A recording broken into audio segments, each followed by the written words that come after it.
Bonjour, bonsoir à vous tous et bienvenue dans Un œil sur l'actualité de ce jour. Au cours de cette émission, nous aurons deux plateaux. Le premier sera consacré à la question du ciment dans notre pays. Il vous souvient que l'arrivée d'un cimentier nigérien semble provoquer quelques remous dans le secteur. Nous verrons de quoi il en retourne et puis comprendre pourquoi la question du ciment aujourd'hui, surtout la question liée au prix de ce ciment-là, est-ce que ce prix est accessible à toutes les bourses? Est-ce que des efforts ne pourront pas être faits pour rendre cela plus accessible?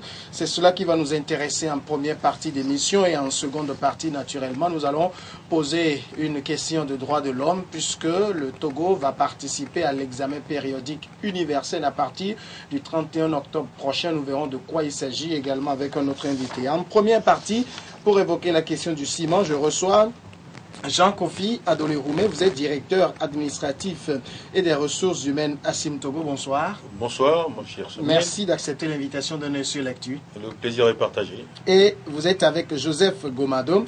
Il est responsable de la fondation Heidelberg Semeng Togo. Bonsoir. Bonsoir. Merci à vous également d'être avec nous. C'est nous qui vous remercions. Alors, nous allons faire une plongée dans cette émission dans le secteur de la cimenterie au Togo. Tout le monde sait que quand on parle du ciment togolais, on pense tout de suite à Sim Togo, n'est-ce pas, monsieur Adolé? C'est quoi Sim Togo? Est-ce qu'on peut avoir une idée? Bien.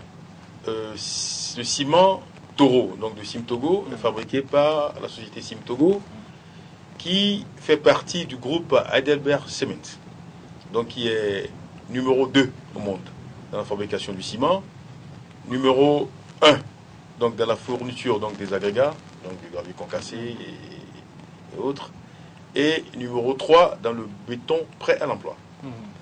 Alors donc c'est un groupe qui en Afrique est présent dans près de 15 pays. Et donc Sim Togo, donc qui fait partie de ce groupe, est au Togo depuis près de 50 ans et fabrique du ciment. Mais au Togo, pour ce groupe, il y a aussi Scan Togo, donc qui fabrique le clinker, qui est une des matières premières pour fabriquer le ciment. Et il y a Granu Togo, donc qui fournit des agrégats, qui est situé dans le Zio, donc à Mélépé. Et il y a une nouvelle usine donc de fabrication de ciment qui va ouvrir au premier trimestre de l'année prochaine à Wandjelo. On va revenir sur ça. Alors, Sim Togo, on sait que c'est filiale du groupe Heidelberg Cement. Sim Togo fait partie des sociétés qui ont créé en 2005, en 2014 la fondation Heidelberg Cement. Donc aujourd'hui, Monsieur Gomado, vous êtes le responsable de cette fondation. Parlez-nous un peu de cette fondation-là. Merci. Bon, la fondation Heidelberg Cement Togo a été créée le 19 mars 2014. Et l'objectif principal, c'est d'accompagner les communautés locales, principalement dans nos zones d'action, vers leur processus de développement endogène.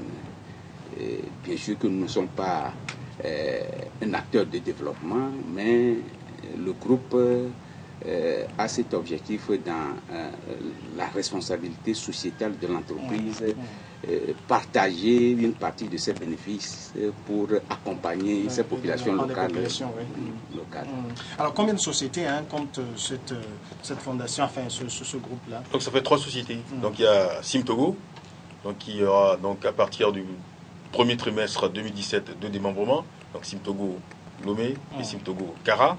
Il y a Scan Togo, donc il y a Tablibo, et il y a Granu Togo, donc il y a Mélépé. Voilà. Alors toutes ces sociétés, l'objectif c'est d'accompagner le développement social, le volet social de ces groupes. Je voudrais que vous insistiez un peu là-dessus. Oui, affirmatif. La fondation a été créée justement pour que tout ce qui est le volet développement des communautés, donc d'abord les premières communautés concernées sont celles qui sont autour donc de nos zones d'exploitation. Et puis après les temps, donc ça va de Lomé jusqu'à Dapan, on ne fait pas de restriction. Il n'y a pas d'ostracisme. Voilà. Et donc toutes ces sociétés abondent donc dans le financement de la fondation Et après, on fait donc des planifications annuelles, donc de projets. Et on évalue les projets dans des comités qui sont tripartis. C'est-à-dire qu'au fait, il y a les représentants des populations qui sont là, il y a les représentants du pouvoir central, donc de l'État, et il y a les représentants de l'entreprise. Mais il faut savoir quand même que bon, ben, c'est l'entreprise qui décide après quel est le choix principal qu'en fait.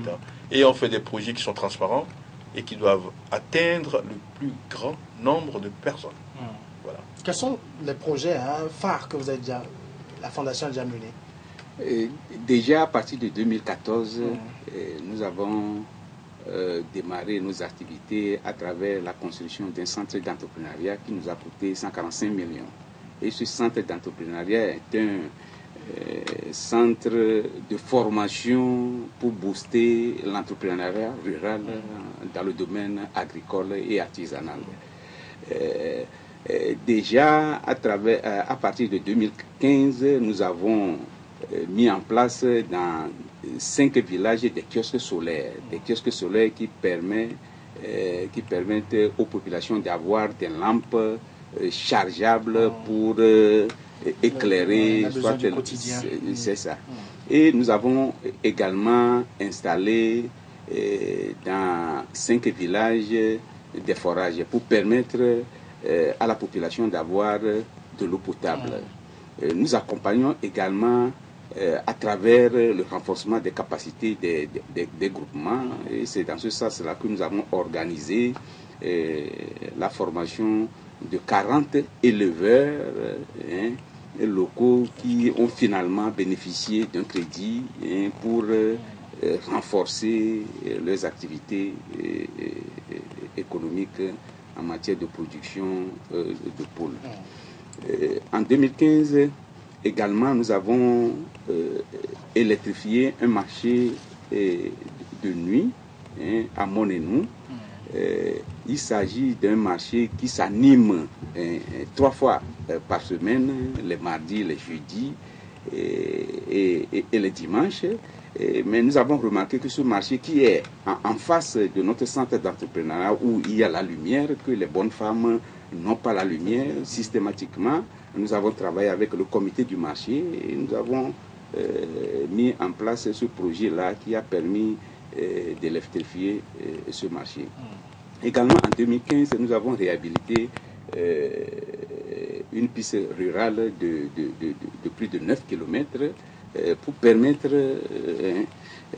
à nos parents paysans de commercialiser leurs produits. Et en 2015, au départ, notre budget était de 230 millions. Mais fin décembre, nous sommes aux environs de 309 millions. Donc, c'est ça. Donc, par rapport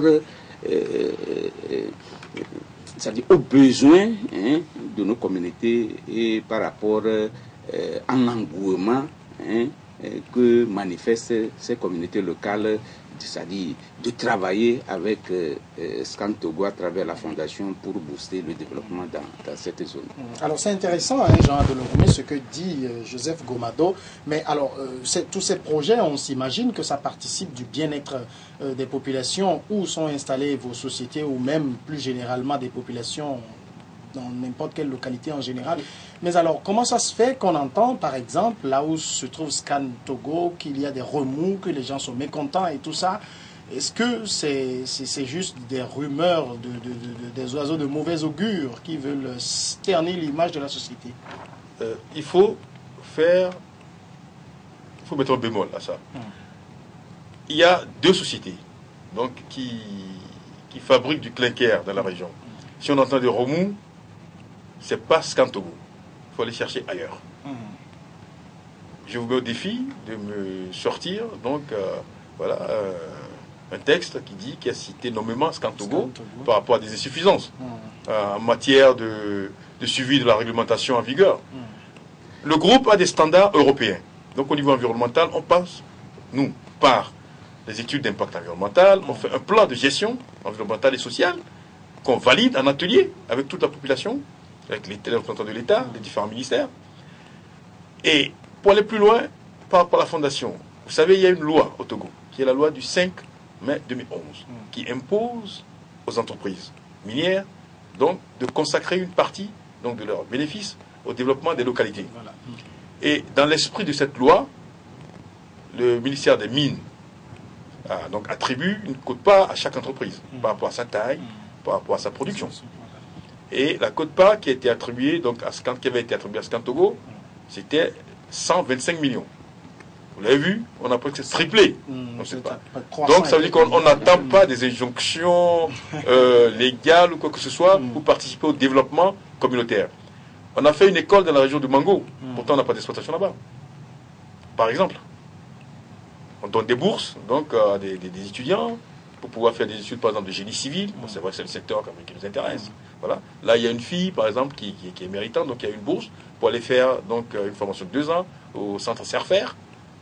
Voilà. Il y a 5 étudiants donc, qui ont bénéficié d'une bourse pour aller, bon, je pense que M. Goumalo va mieux vous expliquer ça, pour aller suivre des formations au centre de formation au métier de l'industrie. Donc, un centre de formation qui a été mis en place avec l'aide de la coopération française. Et voilà, le décor est planté. Joseph Goumalo. Oui, oui. Bon, je voudrais revenir que l'approche du groupe ne vient pas seulement des sociétés qui sont, du groupe qui sont installées au Togo. Bon, c'est une approche globale du groupe et nous avons des documents qui nous amènent à travailler sur le terrain. Et au niveau, par exemple, de la fondation, nous avons, si je prends le cas de Scan Togo dans le canton de Tokli, un cadre de consultation qui réunit les représentants des chefs traditionnels, les représentants des comités villageois de développement, des ONG locales et également les représentants de la préfecture. C'est pour réfléchir, par exemple, des actions à mener dans toute une transparence totale avec les budgets et les activités qui sont affichées. Et nous avons également un comité de pilotage qui est formé, qui est constitué de 3 leaders communautaires, donc qui sont là à voir au clair ce que nous avons planifié. Est-ce que c'est fait à tel moment, à telle zone? Donc je ne vois pas que au niveau du canton de Tokli, plus précisément, des remous. Par exemple, en 2016, notre budget nous a permis, actuellement nous sommes en train de construire un bâtiment scolaire que nous allons inaugurer le 4 prochain. En même temps, nous allons à cette occasion remettre à l'Union des groupements agricoles du canton de Tokli que nous avons c'est-à-dire aider à mettre en place des machines de transformation des produits agricoles, puisque nous avons constaté dans la zone, en travaillant avec ces leaders communautaires, que surtout les femmes ont des difficultés de transformer ces produits agricoles. Donc on a commandé des machines de transformation pour mettre ça à leur disposition. Et également pour augmenter la surface cultivable, nous avons doté cette union d'un tracteur agricole, en collaboration avec le ministère de l'Agriculture et FUSEC, et cet engin doit également être mis à la disposition lors de l'inauguration.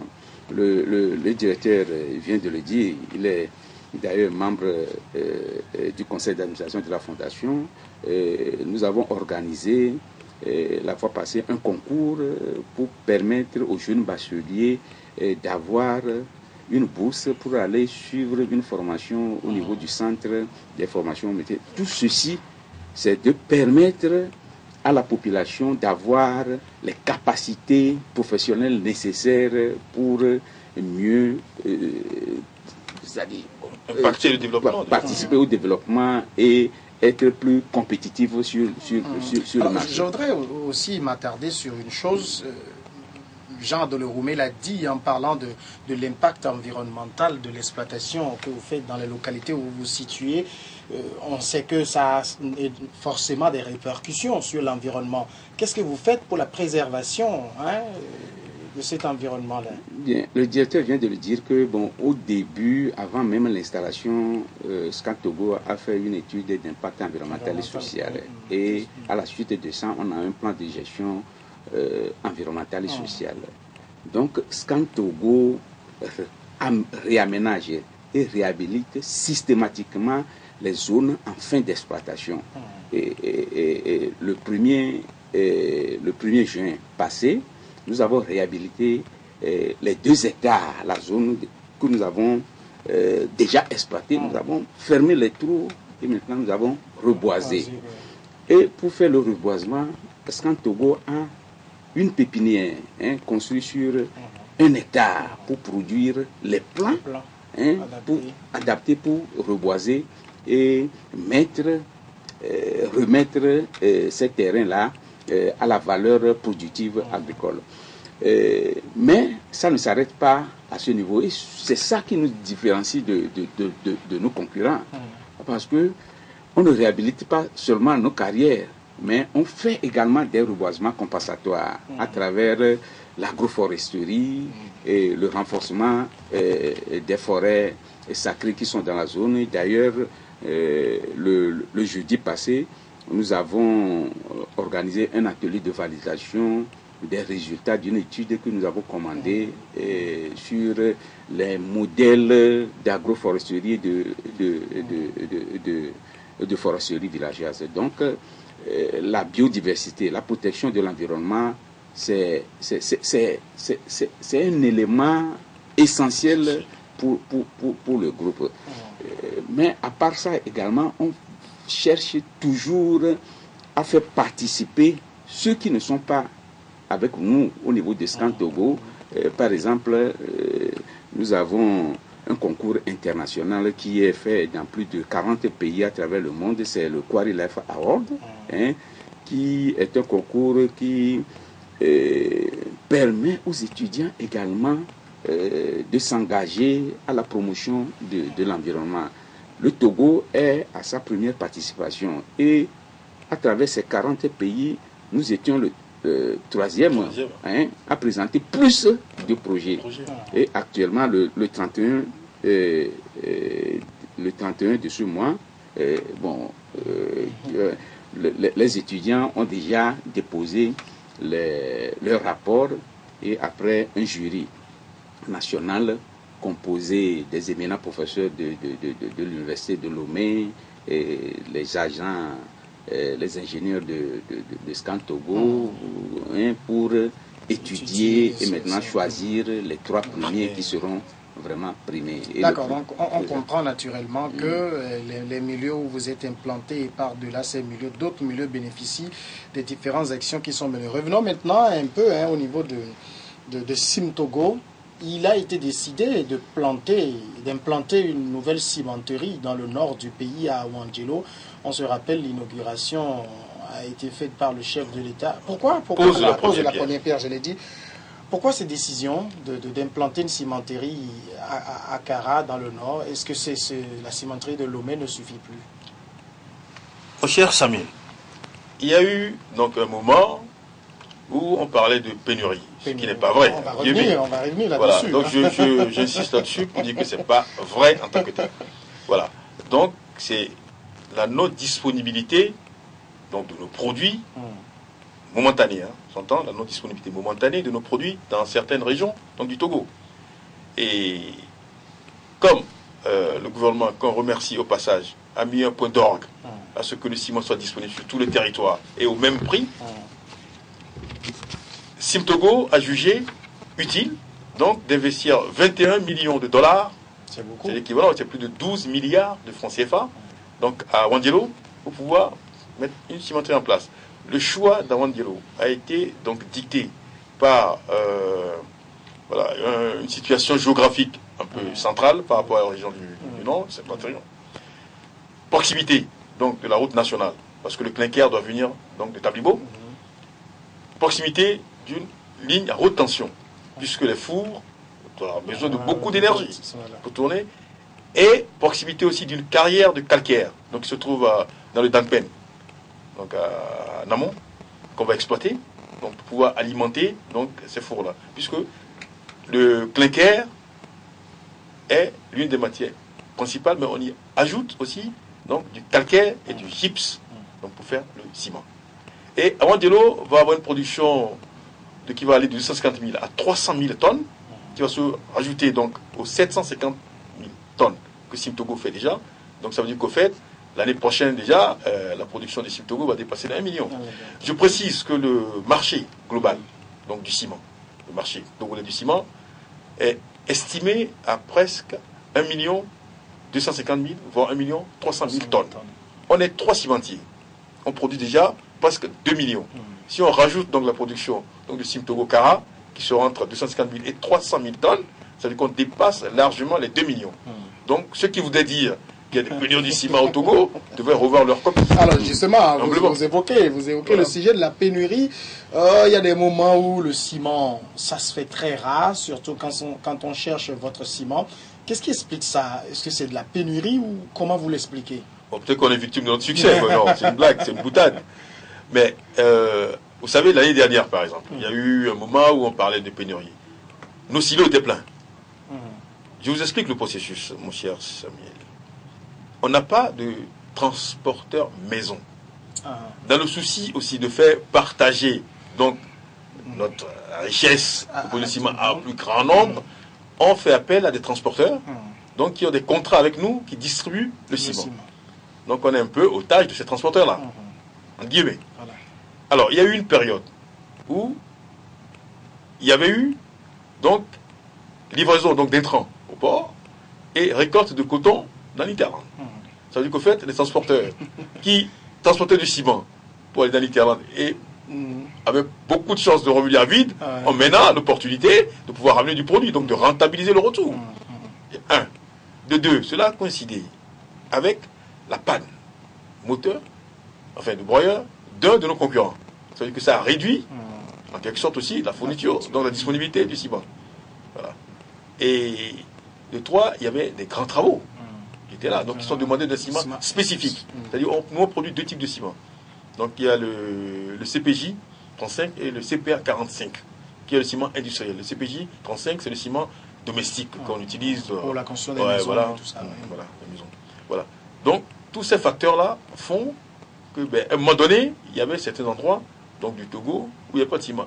Et il faut rajouter à ça la spéculation.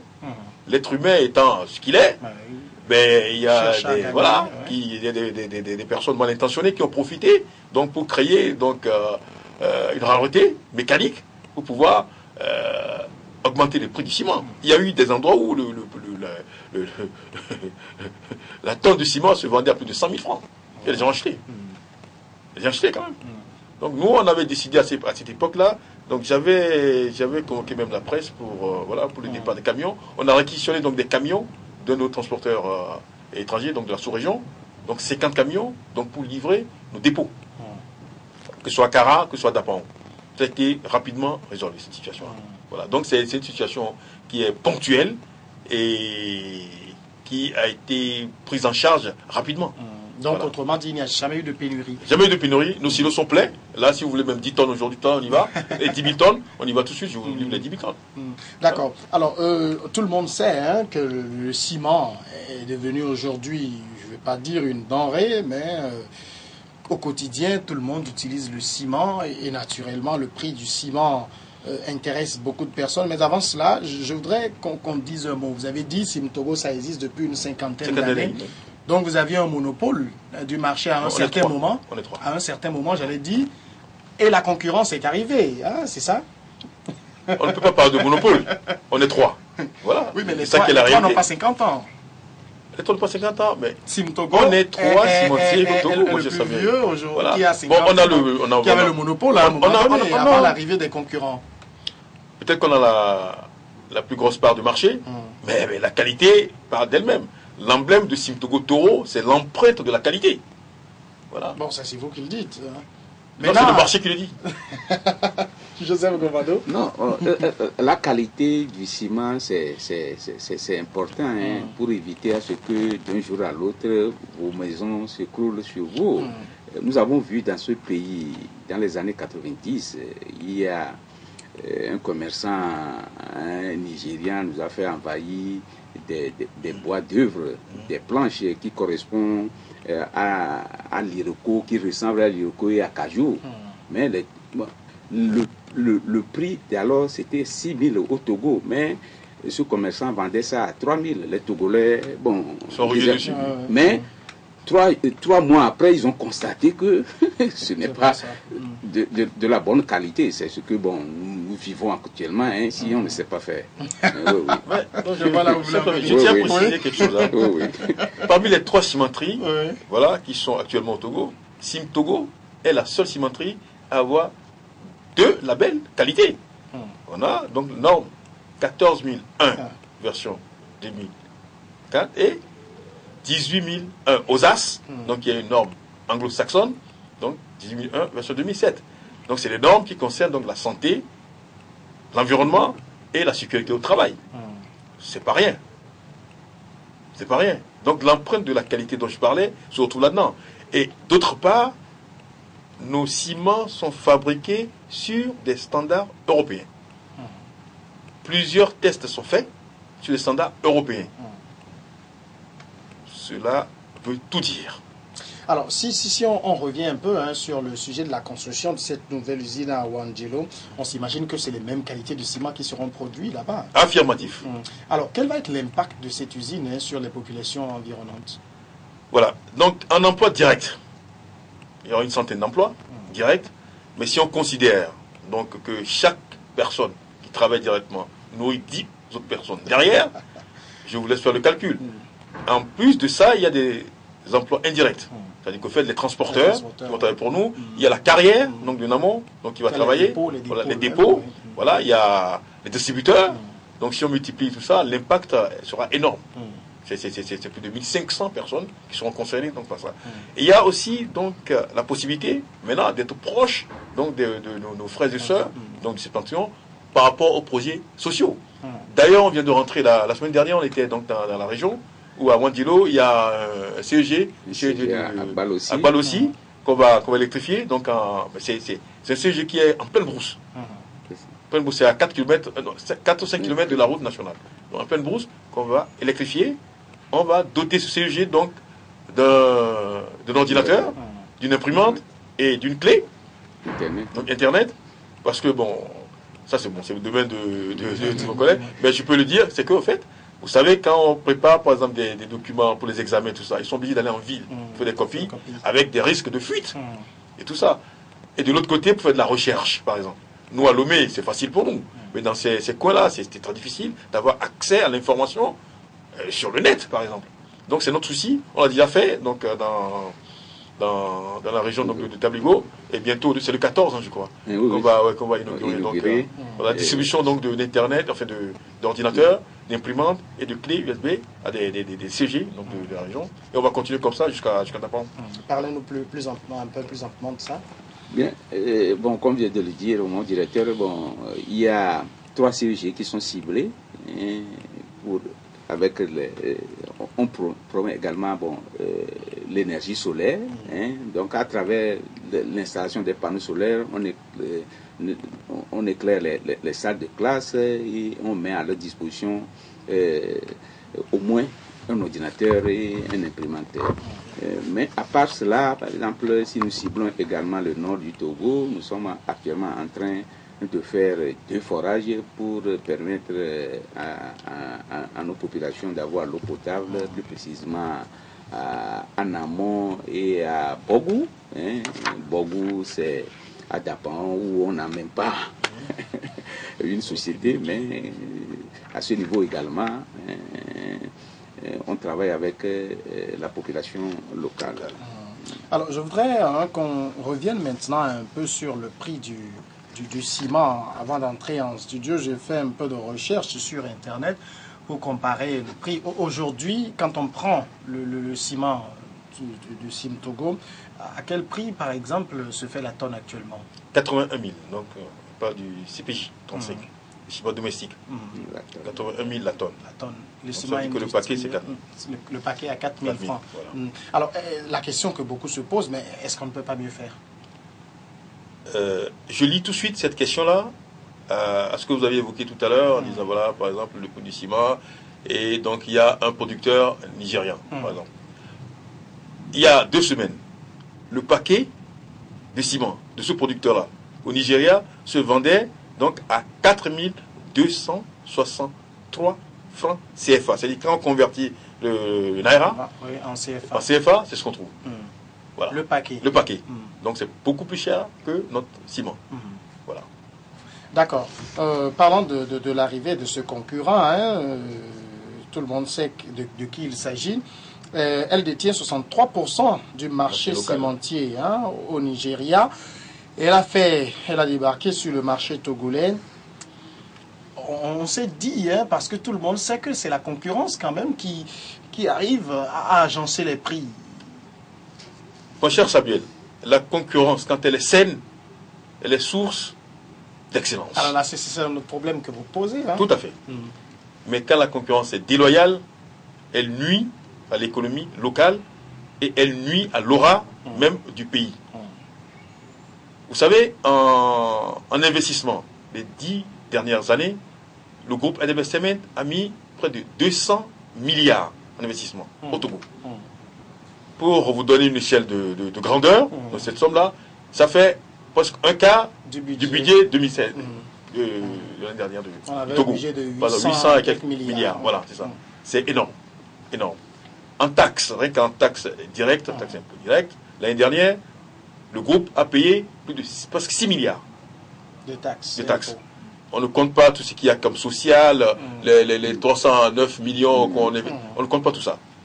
Donc ça veut dire que nous, on est ancré, c'est une société c'est un groupe qui est citoyen, qui est ancré dans le pays, qui crée des emplois, qui fait du social. Le fournisseur de ciment dont on parle, qui vient du Nigeria, ne peut pas vendre son ciment, enfin le paquet de ciment, à 4263 francs au Nigeria, traverser 2 frontières et venir vendre ça ici moins que nous. Ça relève de la magie. Alors, on va approfondir cela, mais il y a, parce que je vous ai averti en entame d'émission que certaines questions ont été envoyées par des internautes. Il y a Marc Dometti qui, sur Facebook, demande est-ce que l'arrivée du ciment Dangote, puisque c'est de lui que nous parlons en parlant du cimentier nigérien, c'est lui qui l'écrit, est-ce que l'arrivée du ciment Dangote a respecté les normes nationales du commerce et celles de la CEDEAO? Négatif. On est en plein dumping commercial. La définition du dumping commercial, c'est d'éviter de vendre un produit dans un pays tiers moins cher que le prix de ce produit-là dans son pays d'origine. On est en plein dedans. Donc c'est contre les règles de l'OMC, c'est contre les règles de la CEDEAO.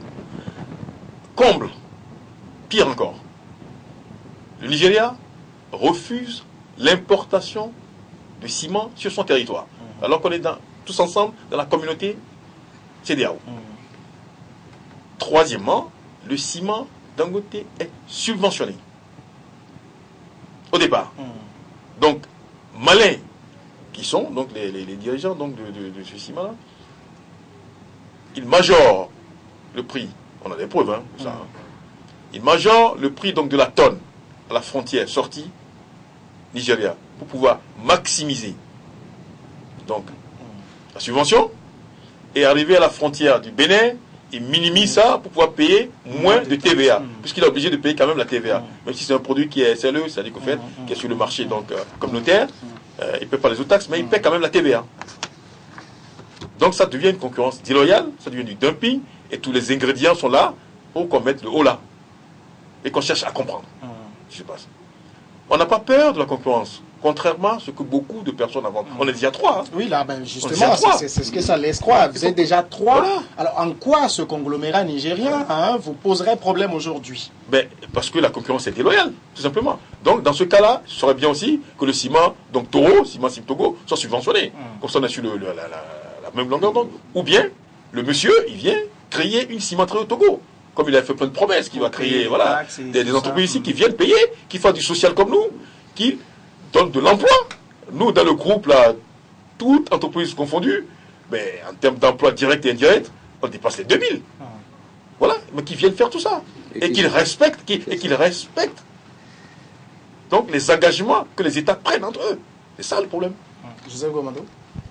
Moi, bon, je suis dans le social, mais je crois que bon, cette situation met en danger les emplois des Togolais au niveau des sociétés du groupe. C'est ce qui est vraiment marrant. Donc il faut trouver une solution très rapide pour vraiment éliminer cette situation-là, pour qu'on n'arrive pas à tomber dans le licenciement, bon, quand il n'y a plus de son cortège de malheur. C'est ça.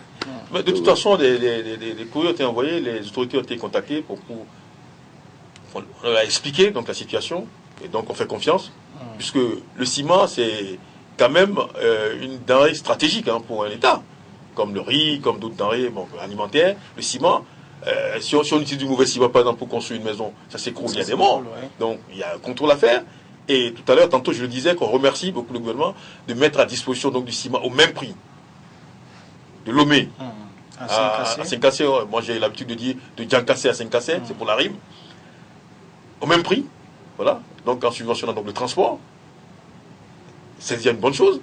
Mais on incite encore donc, nos autorités donc, à contrôler donc cet envoi de ciment. Alors là cet aspect que vous touchez est intéressant parce que vous avez dit tout à l'heure que le Nigeria, par exemple, fait un protectionnisme de son marché, interdit l'arrivée de ciment. Il n'y a pas que le ciment, il y a 41 produits.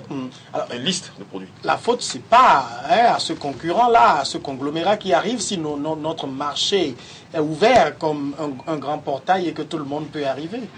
Non, justement. Là, ça touche. Là, on est en train de parler donc d'accord entre États. Et ce concurrent-là vient d'un État. Le concurrent n'est pas ex nihilo. Donc ça veut dire qu'au fait, les autorités aussi d'ici doivent au minimum pratiquer la même chose. Donc de l'ostracisme par rapport à ces types de produits qui sont interdits d'importation au Nigeria. Ça relève du bon sens, à mon avis, à mon humble avis. La même personne, Marc Dometti, demande, le magazine Jeune Afrique avait publié la visite du président Faure dans l'usine Dangote à Lagos le 2 août dernier. Il demande est-ce un business personnel du chef de l'État ou une concurrence loyale? Monsieur Samuel, moi je suis ici pour parler du ciment Simtogo, le ciment Toro, l'empreinte de la qualité. Merci. Ça se comprend tout de suite. Autre question, Mathieu Tobossi dit, dès que vous traversez le poste frontalier Sanvikondi vers le Bénin, vous avez des centaines de camions de ciment de part et d'autre de la nationale Cotonou-Lomé sur plus de 5 km, frontière jusqu'à l'hôtel Millennium de Grand Popo. Qualité et prix du Dangote Cement sont incomparables à ceux locaux. Qu'est-ce qui ne marche pas? Je ne sais pas si ce bon, monsieur... Là, c'est les questions des internautes, je suis obligé de les poser comme l'internaute, il a l'air bien renseigné, donc il doit savoir que mais ce ciment n'est pas déversé au Bénin. C'est le Bénin refusé. Et le ciment va être transporté avec des camions immatriculés au Ghana. Des camions ghanéens. Donc il y a une partie de la cargaison qui va au Ghana, où il est implanté. Voilà.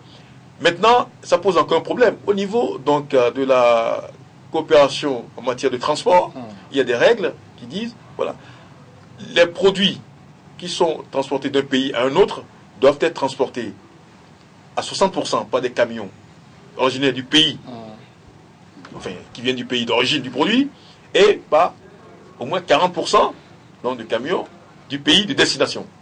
Tous les camions, et que ce soit les camions qui déversent au Ghana ou qui déversent au Togo, le ciment, sont immatriculés au Ghana. Donc, quid du respect, encore une fois, des règles communautaires. Alors, sur ce sujet, quelle est la position des autorités? Mais comme je vous l'ai dit, nous avons fait le nécessaire donc, pour avertir donc, les autorités par rapport à ces dysfonctionnements que nous, on a relevés. Donc on attend, patiemment. Et je pense que l'affaire va être prise à bras le corps, puisqu'il en va de la crédibilité donc, du pays, il en va aussi des emplois, il en va du social, il en va du respect des règles que les États dirigent entre eux pour pouvoir vivre en harmonie, tout simplement. Mais là, est-ce que Simtogo est en train de se sentir menacé? Parce que les autres, vos concurrents, ne semblent pas réagir. Quels concurrents? Les concurrents ici, locaux? Oui, ne semblent pas vraiment réagir. Est-ce que personnellement, au niveau de Simtogo, il y a une menace que les autres ne sentent pas encore? Non, je ne peux pas parler au nom des autres. Moi, ici, je suis là en tant que Simtogo, agent de Simtogo, voilà, du groupe Adelbert Cement au Togo. Donc les concurrents, s'ils ne sont pas menacés ou pas, ça c'est à eux d'organiser leur riposte. Maintenant, nous, on est ouverts. Oui, parce que nous, par exemple, enfin, je veux parler du peuple, nous, le commun des mortels, de ce qu'il nous revient, c'est que c'est Sim Togo qui réagit, alors que les autres semblent peut-être, entre guillemets, s'en accommoder. Non, ils n'en pensent pas moins. Je vous rassure, ils n'en pensent pas moins. Ils n'en pensent pas moins. C'est vrai que c'est Sim Togo qui est le leader sur le marché local. Donc c'est le leader qui donne le ton. Tout à fait. Voilà. Il y a un autre internaute, comment est l'homme à Franck Behon, qui demande, et là, sa question elle est intéressante parce que c'est des rumeurs qu'on entend souvent. C'est l'occasion pour que vous clarifiez cela. Il demande pourquoi le ciment coûte plus cher chez nous que dans les pays qui viennent s'en procurer dans notre pays. Ce sont des rumeurs. Ce sont des rumeurs. Comme je l'ai dit tout à l'heure, le gouvernement a tout mis en place pour que le ciment coûte le même prix, Lomé à Saint-Cassé. Oui. Maintenant, s'il y a des spéculateurs, voilà, qui ont d'autres sources d'approvisionnement, là, on ne saurait le dire. Ça relève de la répression des fraudes. Donc, c'est un rôle régalien de l'État. Donc, ça ne nous concerne pas. Mais le ciment, au Togo, en tout cas, je parle du ciment Sim Togo au Togo, le ciment coûte le même prix à Lomé et à Saint-Cassé. Voilà. En tout cas, sur ces rumeurs, les recherches que j'ai faites avant d'entrer en studio, il a dit tout à l'heure, la tonne de ciment au Togo, c'est 81 000 francs CFA. Au Burkina Faso, il est entre 100 et 110 000 francs CFA. Donc, naturellement, il coûte plus cher au Burkina qu'au Togo. Alors, pour les Togolais, eux, quand ce conglomérat est arrivé avec des prix moins que ce qui est pratiqué sur le marché, c'est quand même... des gens ont poussé un ouf et se sont dit, ah tiens, c'est le lieu pour nous d'avoir du ciment moins cher. Est-ce que vous ne percevez pas un peu ce côté de la chose? Est-ce que ce n'est pas plutôt, ça ne doit pas plutôt vous faire revenir un peu en arrière sur les prix? Vous savez, nous on ne fait pas de la spéculation. On a un produit de qualité qui a un coût, on a un social qui va avec, qui a un coût, on a des emplois, rémunérations qui sont à un certain niveau respectables par rapport à ce qui se fait là. Donc on pense qu'on est dans nos bons droits et le produit qu'on vend, on fait tout pour que le produit soit abordable.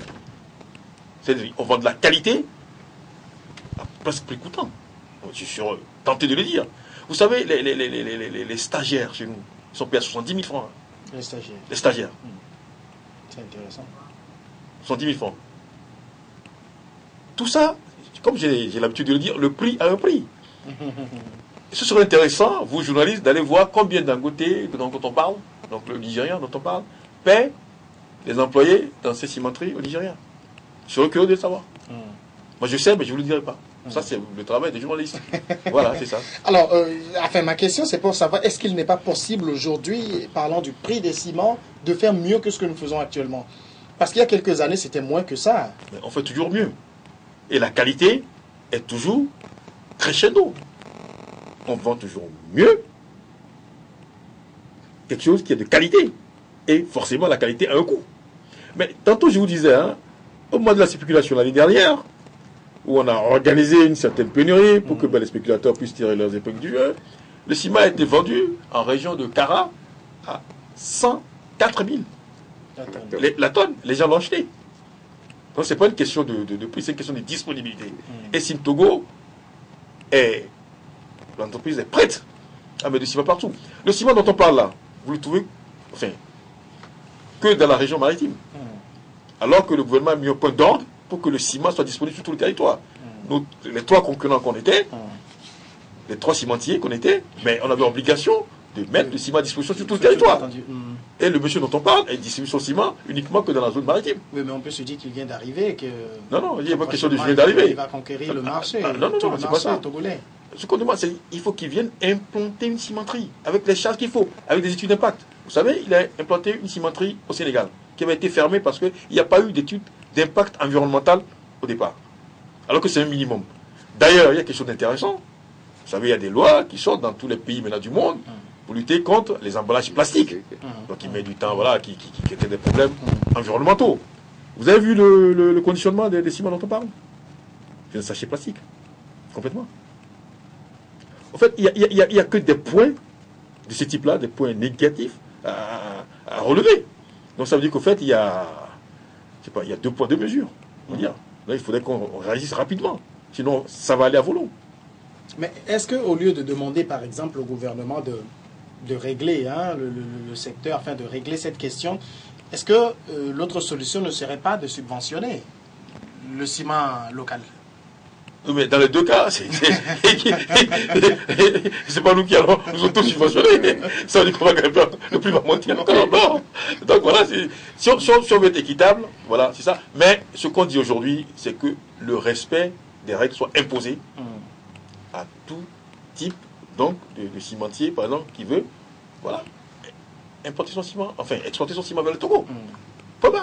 En parlant de respect des règles, vous pensez à quoi spécifiquement? Mais tout ce que j'ai cité tout à l'heure. Voilà. Le refus donc de permettre l'importation du ciment donc sur le territoire nigérien, les subventions, donc ils faussent complètement le jeu, le dumping, voilà, tout ça. Voilà. Et les emballages plastiques.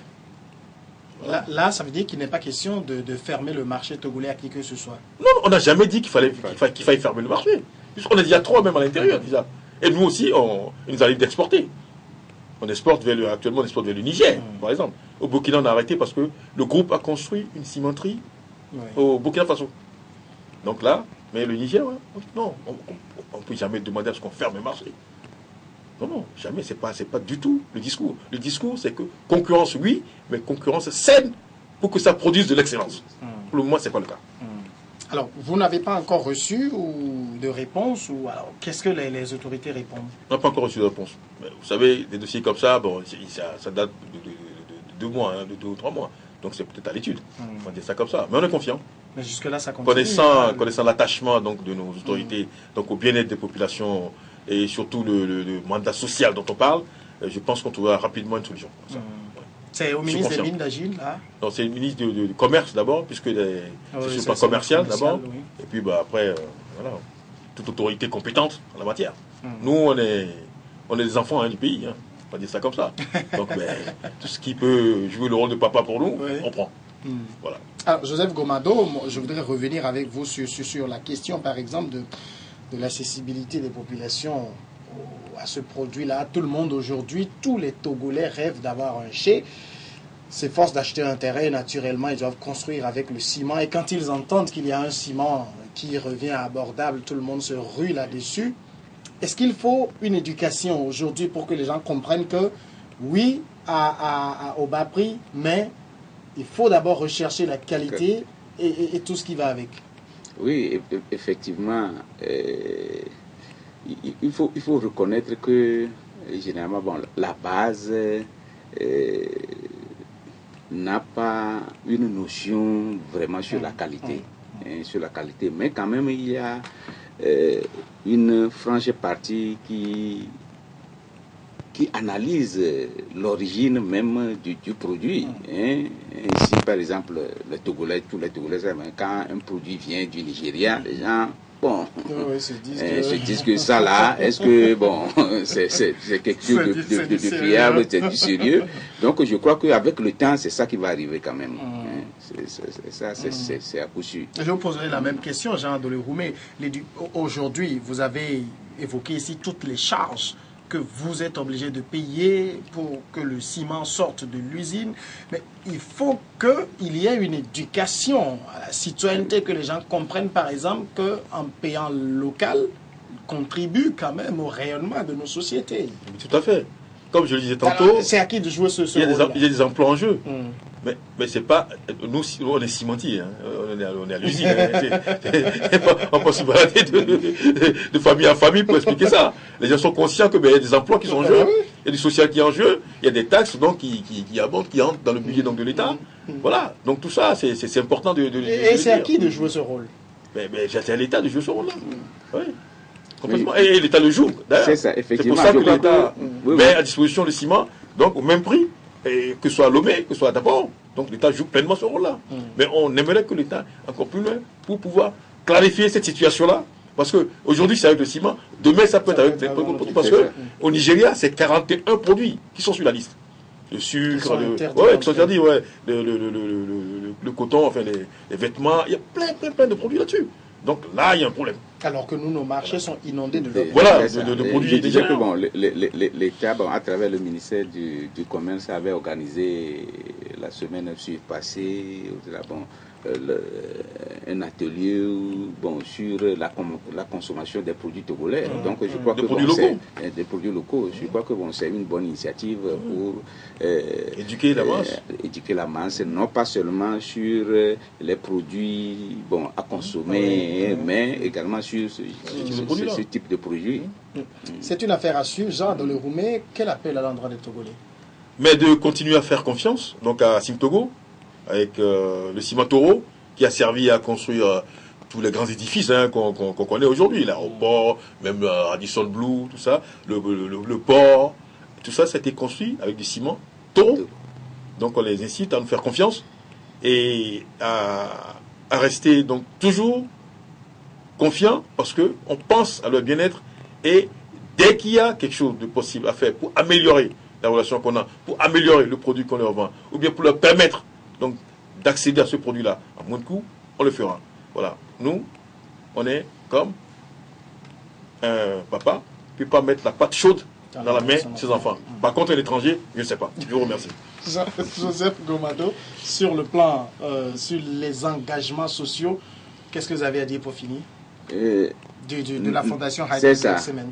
Déjà en novembre, nous allons organiser dans le canton de Tokpli un atelier de planification des actions à mener en 2017. Et en novembre également, nous irons à Wangelo rencontrer les leaders communautaires là-bas pour planifier au moins des actions de développement. Donc, Sim Togo, Scan Togo et Granit Togo, c'est une entreprise qui est appelée à faire des bénéfices. Mais sont conscients également des problèmes sociaux de la base et cherchent toujours à partager une partie de ces bénéfices. Donc nous sommes toujours là pour ça. Donc c'est à eux également de travailler avec nous et d'acheter nos produits pour qu'on ait plus de moyens pour le développement local. Jean-Kofi Adolerumé, directeur administratif et des ressources humaines à Sim Togo. Joseph Gomado, responsable de la Fondation Heidelberg Cement Togo. Messieurs, merci d'être passés dans sur l'actualité. Merci à vous. Merci à vous. C'est la fin de cette première partie. Je vous retrouve tout de suite en seconde partie d'émission où je reçois Maoulé Spero pour évoquer le passage du Togo à l'examen périodique universel.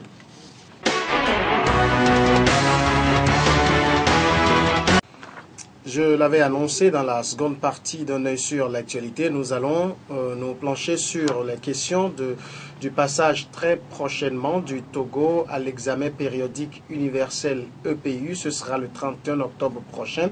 Et dans la perspective de ce passage, le CACIT prépare un rapport alternatif. D'abord, nous verrons un peu en profondeur de quoi il s'agira à cet examen et à quoi ce qu'est ce rapport alternatif. Pour en parler, je reçois le président du conseil d'administration du collectif des associations contre l'impunité au Togo, le CACIT, Spero Maoulé. Bonsoir. Bonsoir, Samuel. Merci d'avoir accepté l'invitation. Le plaisir est pour nous. Alors, je viens de le dire que le Togo se prépare pour un passage à l'EPU, l'examen périodique universel. De quoi il s'agit en fait? Mettons que l'EPU, pour nous, défenseurs des droits de l'homme, c'est un exercice que nous aimons bien. Un exercice en ce sens-là que c'est un mécanisme des Nations Unies. Nous l'aimons surtout parce que, mais tout en étant très souple à l'endroit des États, ça a quand même des obligations, des impacts moraux, j'allais dire, qui font que finalement tous les États, sans se sentir trop obligés de le faire, arrivent quand même à le faire. C'est un exercice qui permet à chaque État membre des Nations Unies de pouvoir passer de façon cyclique devant les autres collègues, donc devant les autres États, et de présenter la situation des droits de l'homme dans leur pays. Et quand ils ont fini cet exercice-là, on leur donne des recommandations. Et donc, comme vous devez repasser à peu près dans 4 ans et demi, vous avez intérêt à avoir fait ce qui a été dit, parce que ça fait quand même dommage que chaque fois que vous allez repasser, qu'on puisse vous faire les mêmes reproches, qu'on puisse dire que ça n'a toujours pas avancé. Et ça fait quand même... le Togo est déjà passé en 2011. Et donc, le circuit, le cycle s'est poursuivi. Et donc, nous retournons cette année, donc en 2016. Et après, ça ferait peut-être environ 4 ans et demi. on va encore retourner. Et les États, donc le gouvernement, doit présenter la situation des droits de l'homme à ses pairs. Et donc ces pairs vont faire les recommandations qu'on va prendre note, qu'on va accepter. Bon, l'État n'est pas obligé d'accepter toutes les recommandations. L'État accepte certaines recommandations et on essaie de les mettre en œuvre avant le prochain pays. Alors vous avez dit que ça n'a pas un caractère obligatoire. Non, non, je ne dis pas que ça n'a pas le caractère obligatoire, mais ça n'a pas l'air contraignant. Et vous n'oubliez pas que tous les États, dès qu'il s'agit de questions un peu compliquées, brandissent facilement la question de souveraineté. Oui. Et donc, ce mécanisme, au moins, a le mérite de faire croire, entre guillemets, à l'État qu'en réalité, c'est toi-même qui acceptes de faire les recommandations. Mais en réalité, vous êtes bien obligé de le faire, sinon vous serez considéré comme un État voyou. Donc, le caractère contraignant, ce n'est pas en réalité le fait que c'est juste qu'on ne vous dise pas, si vous ne faites pas, vous aurez telle sanction, si vous ne faites pas, vous aurez telle sanction.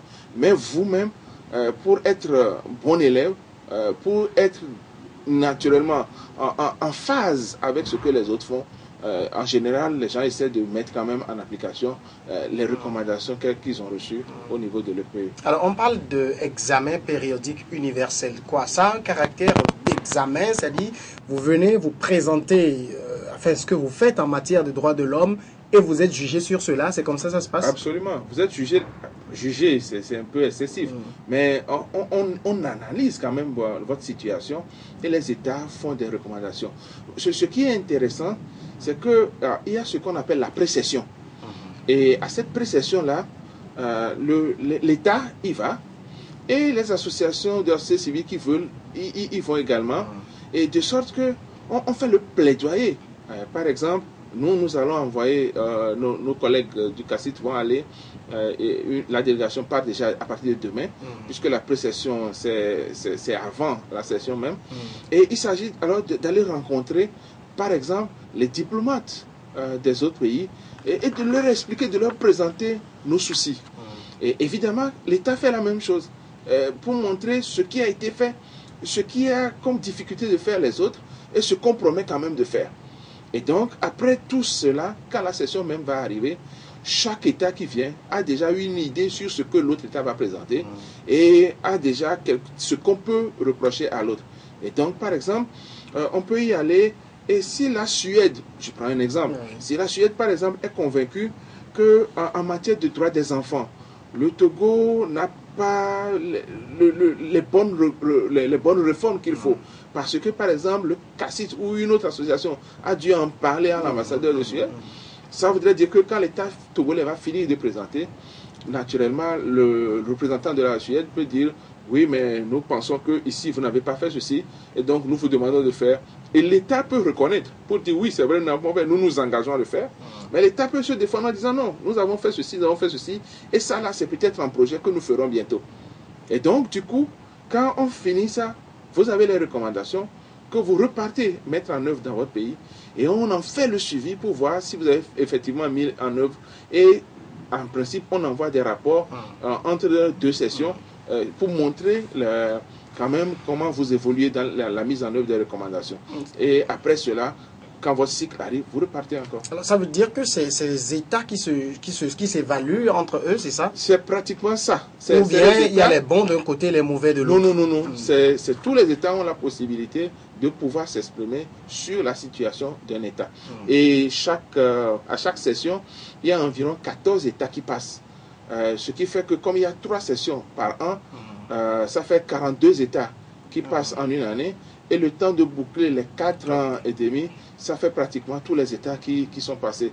A priori, on ne peut pas dire qu'il y a un État qui soit complètement respectueux des droits de l'homme. Mais maintenant, c'est évident que la plupart de nos pays en Afrique ont trop d'éléments à se faire reprocher. Mais bon, c'est vrai qu'il y en a qui font désormais l'effort de pouvoir mettre en œuvre. Le tout, c'est pouvoir mettre en œuvre les recommandations. Et pourquoi nous, particulièrement, nous aimons le PE? C'est parce que, au-delà du fait de passer là-bas, ça permet quand même, puisque l'État sait qu'avant d'arriver une prochaine fois, ou quand on doit envoyer les rapports, il faut pouvoir montrer la progression au moins ça fait que d'une façon ou d'une autre, l'État essaie de mettre en œuvre toutes les recommandations. Bon, maintenant, on peut le faire de bonne foi, on peut le faire de mauvaise foi, ou on peut ne pas faire exactement ce qu'on a demandé. Il appartient alors, par exemple, aux associations de la société civile de faire des recommandations, afin de faire des rapports, pour montrer que là, sur ce point-là, vous n'avez pas fait exactement ce qui devait être fait, et où vous n'avez pas du tout fait ce qui devait être fait, et on demande encore à l'État de se remettre à la tâche. Alors, Mamble Spero, le Togo est déjà passé à l'examen périodique universel en 2011, et un certain nombre de recommandations avaient été formulées à l'endroit de notre pays. Aujourd'hui, quelle évaluation vous faites de la mise en œuvre de ces recommandations-là? Je crois que de façon assez générale, on a semblé dire qu'il y a 60% des recommandations qui ont été mises en œuvre. Et donc, ce qui voudrait dire qu'il reste encore 40%. Particulièrement, nous pensons qu'on peut classer tout cela en 3 grandes parties. La première partie, c'est que, bon, il y a ce qui a été fait, ce qui est acquis. Et ça, nous ne pouvons que féliciter le gouvernement et tout l'appareil étatique pour avoir pu nous donner ça comme des acquis. Maintenant, il y a ce qui a été acquis, mais qui a été mal acquis, c'est-à-dire que des choses qui ne sont pas parfaites dans leur exécution. Je prendrai pour exemple la loi sur l'organisation et le fonctionnement de la CNDH, qui a été demandée également par le PU, en ce qu'on demandait au Togo d'arrimer le mécanisme national de prévention contre la torture sur la CNDH. Malheureusement, en votant cette loi-là, les dispositions contenues ne sont pas bonnes en la mesure où elles sont contraires aux conventions de Paris. Et or, les conventions de Paris cherchent surtout à donner une certaine indépendance, une certaine autonomie à la CNDH. Et donc, ceci manquant, je pense qu'on ne peut pas dire qu'on a fait correctement cette recommandation-là. On ira encore plus loin en citant par exemple le code pénal avec la torture, qui n'a pas été défini correctement et de façon conforme aux conventions internationales. Et heureusement, et surtout le volet imprescriptibilité, et heureusement que ça a été corrigé tout récemment. Et donc il y a autant d'exemples qu'on peut citer qui montrent quand même qu'il y a des choses qui doivent être faites. On a dû faire, mais ce n'est pas correctement fait. Et enfin, la troisième partie, c'est ce qui n'a pas été du tout fait. Et ça nous intéresse, ça nous concerne particulièrement parce qu'à ce niveau-là, il y a un exemple très palpable, c'est l'exemple de l'impunité. L'exemple de l'impunité qui fait que malheureusement, les présumés auteurs ou les auteurs ne sont jamais inquiétés dans ce pays-là. Et au moins, si on voudrait pratiquer la justice transitionnelle, au moins il faudrait que l'État accepte de pratiquer ce qu'on appelle souvent la rétrogradation comme sanction. C'est-à-dire ceux qui ont commis ces actes-là, si même dans un esprit d'apaisement, on ne veut pas les sanctionner en les envoyant en prison, au moins qu'on ne leur fasse pas une promotion. Et parce que ça crée encore un peu plus de frustration au niveau des victimes. Nous attendons toujours que l'État togolais puisse juger, par exemple, les présumés auteurs des victimes de 2005. On a fait suffisamment de campagnes là-dessus. Malheureusement, on n'a pas encore eu gain de cause. Et autant d'autres dossiers encore, notamment sur l'impunité, qui n'ont toujours pas été réglés. Donc, il y a 40% de choses encore à faire.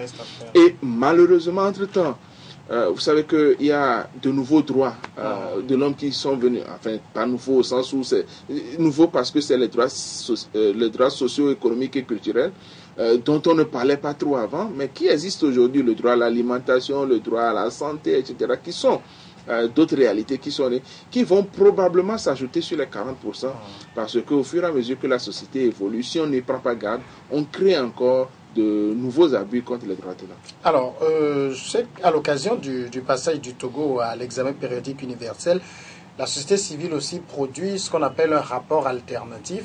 On verra de quoi il s'agit, mais à cet effet, il y a eu une rencontre entre les acteurs de la société civile, notamment le CACIT et la presse. Nous allons suivre ce reportage de Mathieu Gaï qui a assisté à cette conférence de presse pour LCF. Cette rencontre du CACIT avec les représentants des corps diplomatiques accrédités au Togo s'inscrit dans le cadre du prochain passage du pays à l'examen périodique universel le 31 octobre. Le CACIT, dans son rôle régalien des organisations de la société civile, entend à travers ses rapports alternatifs, fruit du travail de plusieurs associations, attirer l'attention de l'État togolais et des diplomates sur la mise en exécution des points qui demeurent toujours sans solution. Aujourd'hui, nous avons eu des avancées, même si dans ces avancées-là, il y a à regarder encore un peu plus de près. Quand vous prenez par exemple le code pénal, il est relativement imparfait. Quand vous prenez par exemple la loi portant organisation et fonctionnement de la CNDH, elle n'est pas parfaite et donc il y a des choses à revoir sur les 60% qui ont été déjà faits. Et le problème de l'impunité demeure au Togo. Les recommandations de la CVJR n'ont pas été appliquées. Il y a des phénomènes nouveaux qui sont nés. Il y a le problème des enfants sorciers. Il y a la vindicte populaire qui commence par gagner du terrain. Il y a d'autres défis liés aux droits socio-économiques et culturels qui sont en train de pointer des doigts aussi. Une démarche salutaire selon la secrétaire d'État aux droits de l'homme pour qui les conclusions de ces rapports aideront le Togo à mieux se préparer pour son passage à l'examen périodique universel. Je reste persuadé que vos remarques et suggestions aideront le Togo dans l'élaboration d'un plan d'action de mise en œuvre des recommandations au titre du deuxième cycle de l'EPU. Le gouvernement sera attentif et aura un œil regardant sur les conclusions ou rapports qui sortiront de cette rencontre. Considérant que pour la même cause, plusieurs acteurs s'y impliquent, il y a lieu d'exhorter la société civile à jouer pleinement sa partition de veille, d'informateur et de suivi de la mise en œuvre des recommandations. Après la présentation de ces rapports œuvre d'une dizaine d'associations de la société civile, le CACIT mettra le cap sur Accra au Ghana afin de rencontrer d'autres représentations diplomatiques qui peuvent formuler des recommandations au Togo. Alors voilà, Maoul Espéron, on parle de rapport alternatif. Qu'est-ce que ça veut dire?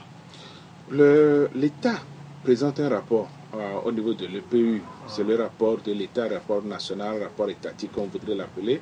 Mais dans le même temps, on donne l'opportunité aux associations de la société civile d'envoyer un rapport et qui sera examiné concomitamment avec le rapport national. Donc du coup, on l'appelle rapport alternatif.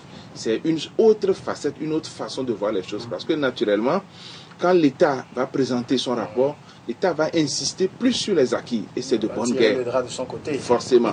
Et donc, la société civile doit également ne pas voir du tout ce qui a été fait, mais insister beaucoup plus sur ce qui reste à faire. Et donc, du coup, les deux rapports ne font pas forcément se contredire, mais les deux rapports vont se compléter. En tout cas, vont permettre aux autres pays de pouvoir avoir un regard d'ensemble sur le respect des droits de l'homme dans notre pays. Alors, ce rapport-là, quels sont les indices sur lesquels la société civile se base pour faire son rapport? Je vais dire ce qui est pour nous, dans notre situation à nous au niveau du CACIT, c'est que nous avons vu que notre thématique, c'est surtout l'impunité. Mais nous n'allons pas simplement nous cantonner sur l'impunité parce que ce qui est présenté au niveau de l'EPU, c'est l'ensemble des droits de l'homme qui sont là. Et donc, nous avons essayé de nous allier avec d'autres associations de la société civile pour que notre rapport soit un peu plus complet. Et donc, nous avons vu, par exemple, d'autres ONG, d'autres associations qui œuvrent, par exemple, sur le droit de l'enfant, sur le droit à l'alimentation, etc., qui ont fait des apports très qualitatifs que nous avons mis ensemble dans le dossier que nous avons envoyé au niveau de l'EPU. Et c'est tout cet ensemble-là que nous aurons à défendre à partir de la semaine prochaine jusqu'au début du mois de novembre. Alors, en élaborant le rapport alternatif, est-ce que vous tenez compte, est-ce que vous avez une idée du rapport du gouvernement? Évidemment, ce qui se fait dans la préparation, le gouvernement, c'est pour ça que certains préfèrent l'appeler un rapport national. Le gouvernement a la possibilité, et ça a été fait, quand le document est conçu, d'appeler, par exemple, les acteurs de la société civile pour faire une validation du document. Et ça peut se faire comme ils peuvent ne pas le faire. Peu importe, l'essentiel c'est que nous avons toujours la possibilité de voir ce que le gouvernement a fait. Mais nous, de notre côté, quand nous avons fini le document, nous avons appelé le gouvernement. Donc, il nous a envoyé, le ministère a envoyé une personne qui a été présente, qui a fait la validation avec nous avant d'envoyer. De toutes les façons, ce n'est pas un document qui est caché. L'intérêt, ce n'est pas simplement, ce n'est pas du tout d'aller dénoncer ce qui se fait mal au Togo. L'intérêt, c'est de corriger ce qui se fait au Togo. Donc nous pensons qu'en montrant le document au gouvernement, s'il y a des choses à corriger avant, ça ne fait que nous arranger. Puisque, oui, mais là, dans ce cas, est-ce que ça devient un document fiable qui a du poids si le gouvernement doit être regardant dedans? Oui, puisque le gouvernement est regardant, mais le gouvernement n'a pas la possibilité de changer ce que nous on a écrit. Mais le gouvernement, par exemple, si on dit qu'il y a tel acte qui a été posé qui n'est pas conforme à la loi, le gouvernement a la possibilité de revenir là-dessus. Par exemple, nous avons dit dans nos documents que la définition de la torture, elle n'est pas complète, que la torture n'est pas rendue imprescriptible, mais le gouvernement a désormais changé. Ce qui voudrait dire qu'au niveau de l'EPU, ils vont brandir ça comme un acquis. Nous, ça ne nous dérange pas, dans la mesure où nous, ce qu'on veut, c'est qu'on puisse prononcer ces deux choses-là. Donc, c'est pour ça que ça ne nous embête pas que le gouvernement ait le document avant. Si, par exemple, tout ce que nous avons demandé, le gouvernement a tout vu, a tout corrigé, mais ce n'est que de bonne guerre. Nous irons dire qu'au moins à l'étape actuelle, tout ce qui était notre inquiétude a été pris en compte par le gouvernement. Donc nous pensons maintenant voir s'il y a autre chose. Et s'il y a autre chose, on va en parler. S'il n'y a rien, ça veut dire que les droits de l'homme sont entièrement respectés au Togo. Nous ne serons que satisfaits. Ce qui n'est jamais le cas dans aucun pays. Voilà. Alors, comment se passe cet exercice-là quand vous, la société civile, vous devez présenter votre rapport alternatif et que le gouvernement de son côté doit présenter entre guillemets son rapport national? Est-ce que, enfin, c'est une confrontation où chacun y va à son tour? Non. En principe, il y a deux phases. Donc, il y a la phase de pré-session et la phase de la session. Normalement, à la phase de la session, c'est le gouvernement seul qui va parler. Nous, on sera là juste pour, en tant qu'observateur, pour voir un peu ce qui aura été dit. Mais c'est pour ça que le plaidoyer, pour que les recommandations soient faites à l'endroit de l'État togolais, le plaidoyer là se fait au niveau de la pré-session. Et la pré-session commence, comme je l'ai dit tantôt, en début du mois d'octobre. Nous avons déjà commencé la pré-session avec notre événement qui a eu lieu le mercredi passé. Nous irons à Accra parce qu'il y a des ambassades qui ne sont pas au Togo. Donc nous irons rencontrer les chancelleries qui sont à Accra. Nous continuerons parce que d'ici là, il y a une délégation qui serait déjà à Genève pour la même activité. Et donc nous pensons que nous aurons suffisamment de répondants pour que les États aient des éléments à poser comme préoccupation à l'État togolais. Et évidemment, si l'État togolais arrive à y répondre, à accepter ces recommandations, ce serait toujours une bonne chose pour le Togo. Alors parlons maintenant de l'examen même. Quel est l'impact pour les pays qui passent cet examen-là? Quel est l'impact de l'EPU sur la situation des droits de l'homme dans ces États? L'impact est essentiellement moral. Je le dis ainsi, c'est vrai que c'est une personne morale, donc l'impact moral ne serait normalement pas perceptible, mais tous les États ont envie d'être bien vus. Et lorsque, par exemple, un État prend des engagements, prend des recommandations et ne les exécute pas, ça veut dire que c'est un État voyou. Et quand on dit déclare votre État un État voyou, vous n'avez plus de crédibilité. Ça montre que vous n'êtes pas prêt à respecter les engagements que vous-même vous prenez. C'est en cela que le pays est intéressant parce que on donne la facilité, la possibilité à l'État d'accepter les recommandations. Et donc, si normalement vous avez accepté, qu'est-ce qui vous reste que de l'appliquer? Donc l'impact n'est pas l'impact d'un fouet à la main, mais c'est l'impact de conscientisation qui voudrait que vous ne puissiez pas repasser chaque 4 ans et demi ou chaque année pour répéter que vous n'avez pas pu faire, etc. Pendant longtemps, quand on envoyait les rapports annuels, c'était vraiment dommage que le Togo s'illustrait toujours par dire pour le code pénal c'est bientôt, pour le code pénal c'est bientôt. Aujourd'hui, nous demandons ce que le code de procédure pénale aussi soit mis en œuvre, soit adopté. Donc on attend également ça. Sûrement que nous, on l'a écrit. On va encore en reparler à l'EPU. Et je suis sûr que, naturellement, sachant que le code de procédure pénale ne va qu'avec le code pénal et que le code pénal ne peut pas aller sans le code de procédure pénale, je suis sûr qu'un des pays va accepter d'en faire recommandation également à l'État togolais. On espère que de retour à Lomé, comme la secrétaire d'État même a eu à dire que le gouvernement sera très regardant sur la mise en œuvre, nous espérons que ça va se faire. Mais ce qui est encore mieux, c'est que certains pays d'Afrique également ont essayé de mettre sur pied un comité de suivi des recommandations. C'est ce qui facilite la mise en œuvre. Est-ce que c'est le cas au Togo? Oui, au Togo, c'est vrai. On a voulu créer un comité interministériel de suivi des recommandations, mais dans la pratique, ce n'est pas fonctionnel. Je me rappelle encore qu'il y a quelques jours, quand nous avons fait, quand le CCPR a fait son atelier régional, sa consultation, c'était vraiment gênant de dire que le représentant du Togo a été obligé de reconnaître que ce n'est pas fonctionnel. Ça n'existe pas. Mais quand vous prenez par exemple un pays comme la Mauritanie, eux, ils ont créé un organe près du Premier ministre qui se réunit avec le Premier ministre, selon ce que le représentant de l'État nous a dit, toutes les semaines, tous les mardis, pour faire le point sur la mise en œuvre. Pourquoi ne pas créer un organe comme ça qui serait peut-être multisectoriel, de sorte qu'on fasse véritablement le suivi des recommandations. Et dans ce faisant, on pourrait voir ce qui n'a pas été encore fait et mettre en œuvre. Alors, est-ce qu'il y a, après le passage d'un pays à le pays, est-ce qu'il y a des moyens coercitifs pour le respect des engagements pris? Moyens coercitifs en ce sens-là, qu'on vous donne un délai impératif pour le faire, non. Mais n'oubliez pas que malheureusement, heureusement plutôt, que nous vivons en communauté internationale. Et donc, si vous ne le faites pas, forcément, il y aura des contre-coups. Mais la souveraineté de chaque État fait que malheureusement, il n'y a pas de coercition en tant que tel. Mais ce n'est pas le seul organe qui se penche sur les problèmes des droits de l'homme.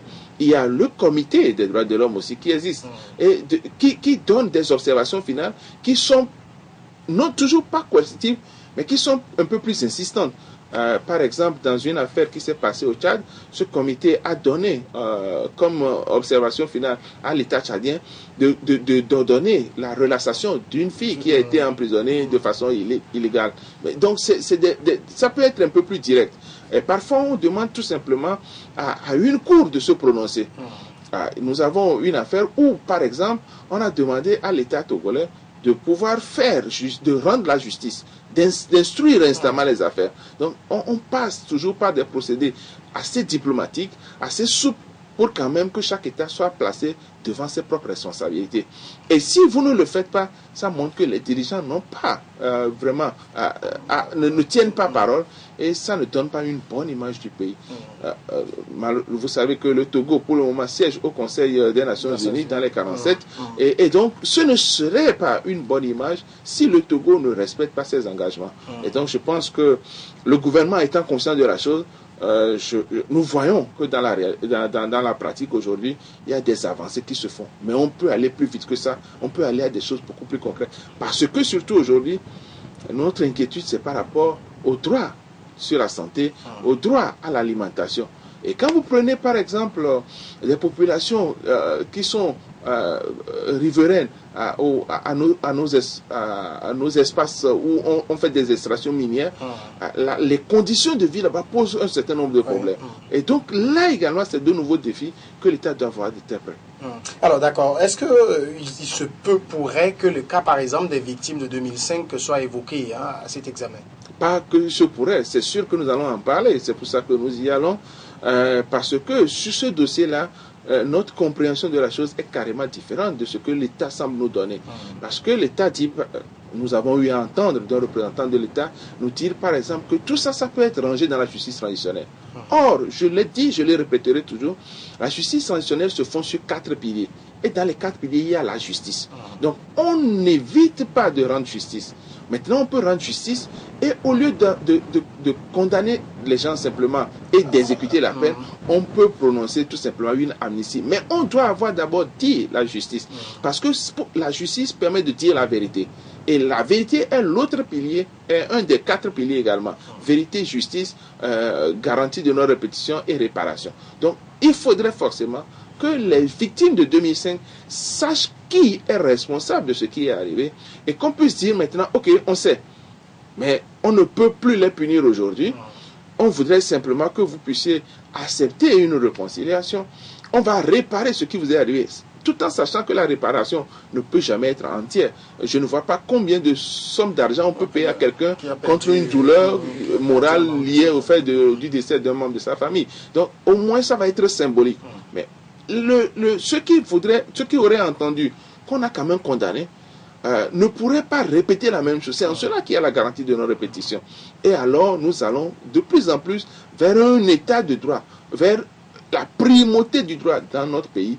Et je pense que ce ne serait qu'une bonne chose pour le Togo. Alors, mais maintenant qu'il n'existe au Togo qu'un comité de suivi de nom, parce que vous l'avez reconnu, les autorités ont manifesté la volonté, mais dans les faits, ce n'est pas cela. On aura encore d'autres recommandations qui vont être faites au Togo. On s'imagine que ça va s'ajouter aux 40% qui n'ont pas été faits. Qu'est-ce que ça va devenir après? Nous allons continuer notre plaidoyer, notre monitoring pour inciter l'État togolais à faire les choses autrement. Vous voyez, normalement, à partir du moment où on a dit que le Togo est au Conseil des Nations Unies pour les droits de l'homme, ce que nous avons espéré entendre, c'est qu'il y ait par exemple au Togo une commission ad hoc qui doit normalement réfléchir sur les droits de l'homme au Togo, pour que le Togo soit un modèle en droits de l'homme. Et nous avons attendu ça. Cette main tendue n'a pas été faite par le gouvernement. Le gouvernement aurait dû associer quelques associations de la société civile pour faire la promotion de... Maintenant, nous allons à l'EPU, l'État, nous allons toujours demander à l'État, au moins pour cette fois-ci, d'associer quelques associations de la société civile dans le comité de suivi. Avec le CCPR Centre, nous avons acquis quelque chose pour les pays qui ont participé. C'est que désormais, il faudrait une synergie d'action entre le gouvernement, le Parlement, la CNDH et les organisations de la société civile. Nous avons enclenché un certain nombre de moyens d'action pour que ça soit effectif.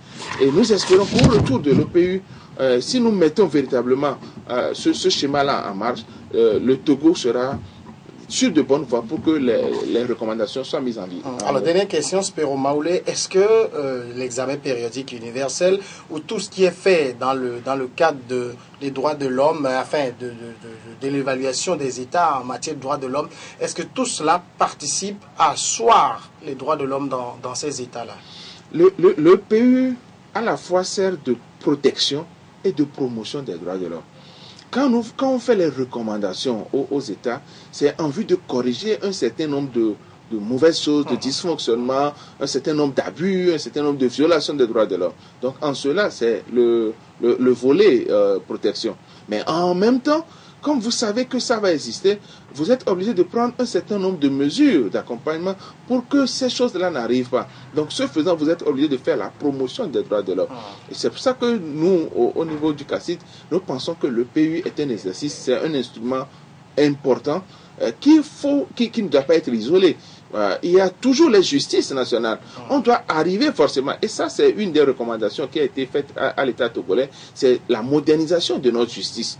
Et lorsque nous avons eu l'opportunité d'aller au HCRUN, à l'atelier du HCRUN, dans une des commissions, nous avons insisté sur le fait que la justice togolaise doit être indépendante. Indépendante de l'exécutif, indépendante du législatif. De sorte qu'on puisse avoir, par exemple, un Chief of Justice qui permettrait que les citoyens togolais se sentent à l'abri de tout ce qui est manipulation des décisions. Et si on le fait, en plus de l'existence de l'EPU, nous pensons que nous aurons fait un grand bond en avant pour le respect des droits de l'homme au Togo. Spero Maoulé, merci. En tout cas, nous serons là pour suivre l'évolution de cet examen et naturellement, nous reviendrons dans cette émission sur ce que cela va produire après le passage du Togo. C'est le 31 octobre, c'est ça? C'est à partir du 31 octobre jusqu'au 11 novembre.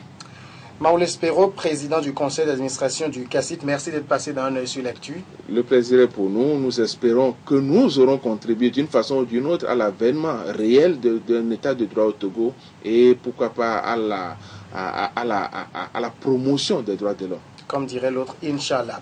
On est sur l'actualité, c'est maintenant terminé, mais vous pouvez aller sur la page Facebook Samuel Niaoui pour poster vos commentaires, pour continuer par faire le débat avec nous, ou visiter simplement YouTube, la chaîne Un œil sur l'actualité. Vous allez retrouver toutes les émissions passées d'Un œil sur l'actu que vous pouvez suivre, ou envoyez-moi simplement vos commentaires ou vos messages par WhatsApp au 90 00 94 74, je vous retrouve le dimanche prochain. Jusque-là, portez-vous très bien.